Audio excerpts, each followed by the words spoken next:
BrewDog is in the news, and we're going to look at what's happened. The business was bought by a US company for 33 million. However, do you think that was the right structure? So you have to have a starting point here in that the money going out was more than the amount coming in. And on that basis, you have to do something. You just can't keep going unless you could borrow more. And I'm assuming they couldn't borrow more. So if they can't borrow more, and your starting point then would be you need to shut down. If someone will come along and say, okay, well, I don't want to buy the whole business, but I want to buy the brewery and I want to buy 38 pubs. I don't want the rest of them because they don't make any money.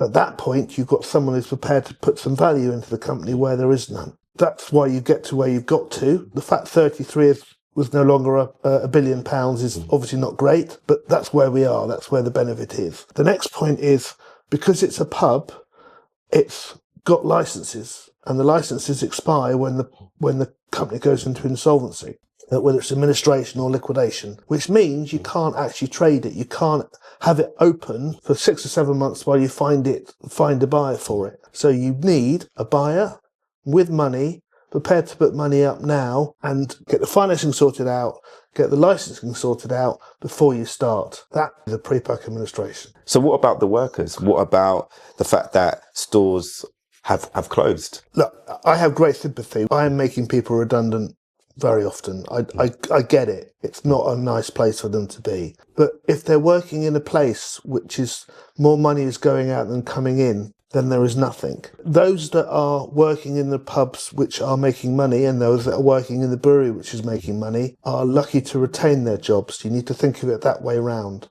Otherwise, everyone would lose their job. That seems silly when you don't need to do that. Okay, I get that. But some would say that being bought by a US company, is that not selling out in some way? I am 100% sure that the administrators or the people that handled that sale would have gone and looked fairly deeply at who was actually going to buy that business. They would have sold to the highest bidder. When we look at back in 2021, there was a moment about James cashing out and obviously benefiting from £100 million, obviously before tax.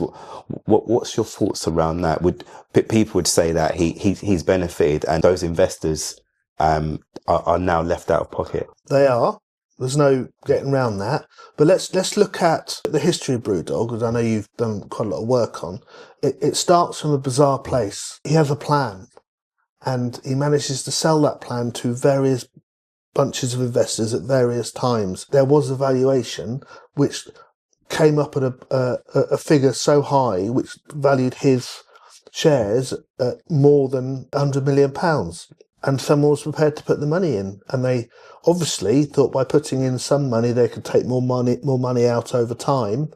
And something just hasn't happened. It's the way it is. You can't go back and say, you could probably, it'd be nice to do some analysis of what was wrong with the original business plan and what hasn't worked. But this is a limited liability company where people wanted to invest into it. And that's what's happened.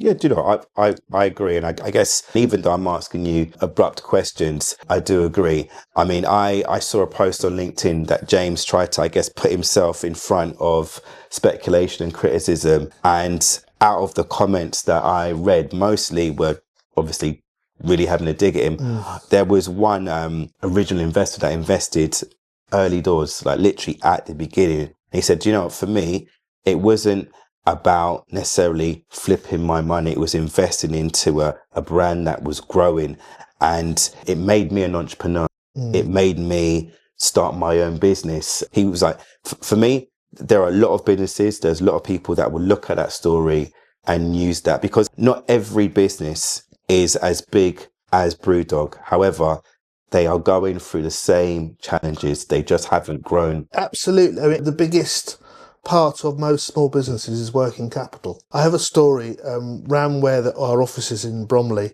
There used to be, in one of the local stations, there was a stationer's who was in the station approach, and he put a notice up to say, I'm shutting.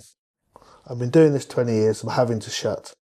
And there were people in the street with placards saying he needs to stay open, it's important.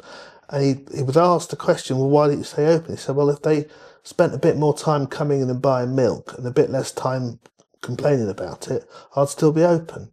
It's the same for the pubs. People are not spending enough money in most of those pubs to allow the wages to be paid, and the rent to be paid, and the electricity and the gas to be paid, and the rates to be paid, and the beer to be bought.